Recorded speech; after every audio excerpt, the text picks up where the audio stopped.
Donc toute activité humaine pollue, et l'activité industrielle, c'est une activité humaine parmi d'autres qui a une certaine pollution qu'il faut mesurer et que dans la mesure où les techniques nous permettent de minimiser la pollution, il faut que les industriels soient tous partants, ils aient les moyens techniques et financiers.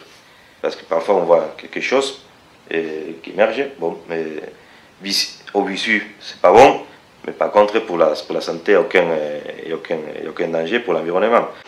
Il y a eu une campagne surprise des rejets d'Ada, à proximité donc, des aciéries de l'Atlantique, qui ont fait apparaître un niveau extrêmement élevé de rejets de métaux lourds, plomb, cadmium, manganèse, arsenic. C'est clair qu'il y a une émission visible et moi, en tant que riverain, je ne serais pas du tout rassuré quand je vois tous les excétants que les lanterneaux crachent des fumées.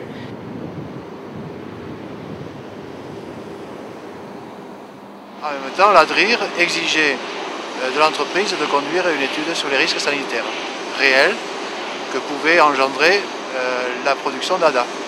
Bien sûr, à la moindre qu'on prenne un scénario plus réaliste, que les personnes normalement se déplacent et que les enfants ne mangent pas tous les jours de la terre de son jardin, et bon, on arrive à un risque zéro.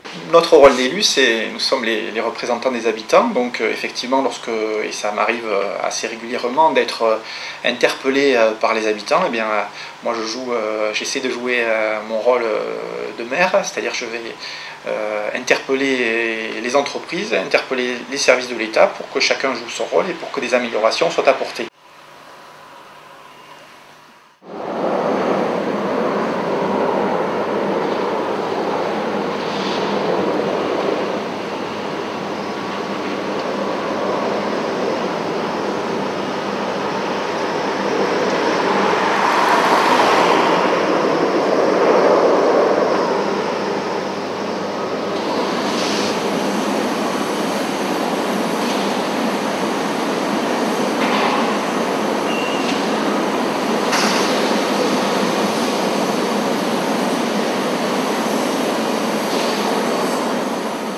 Quand on voit ça, on se dit, mais est-ce qu'à un moment donné, on sait ce qui sort là?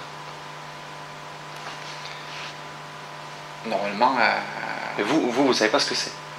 C'est rouge, c'est rouge et c'est jaune, voilà, et c'est marron. Ouais. Précisément, non, bien sûr.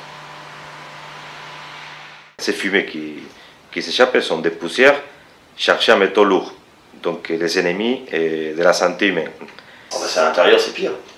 Si vous voyez à l'extérieur, à l'intérieur, des fois, on voit pas. C'est ça le problème, il est là. Il faut trouver une aspiration beaucoup plus performante. Le problème qu'il y a pour les salariés beaucoup, c'est au niveau respiratoire, au niveau capillaire. Les coûts qui engendrent ces gestions de respect et l'environnement risquent de vraiment arriver à nous faire perdre des positions compétitives vis-à-vis d'autres producteurs dans d'autres pays où ces cultures environnementales est, dans le meilleur des cas, dans son point de départ.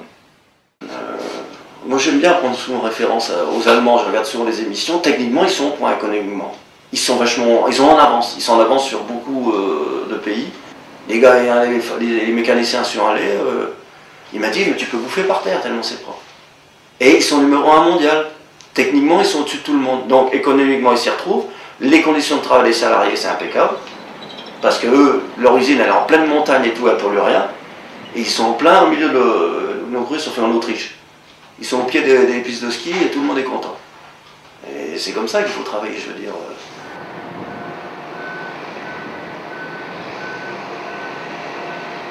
Là, on a demandé une expertise d'un poste vraiment qui pollue pour nous énormément l'atmosphère de l'usine extérieure-intérieure, c'est le retrait des scories. Parce que c'est indéniable que là, ils te balancent les scories avec des engins sans aspiration.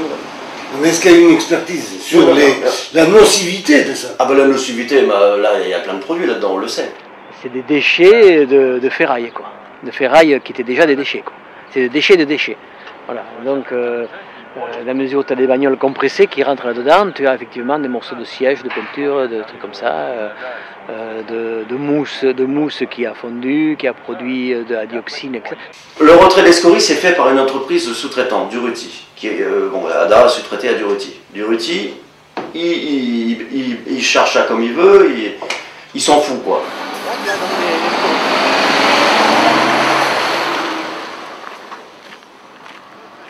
Elles partent, je sais pas où, ça j'en sais rien du tout, parce que c'est Duruti qui les charge. Elles partent pas loin. Alors où ils les emmènent? L'autre côté je sais, mais après qu'est-ce qu'ils en font?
Les policiers, c'est quoi le problème? C'est privé ici, il n'y a pas. C'est marqué nulle part que c'est privé. Comment? C'est marqué nulle part. C'est privé. Marqué quoi? Entrée interdite.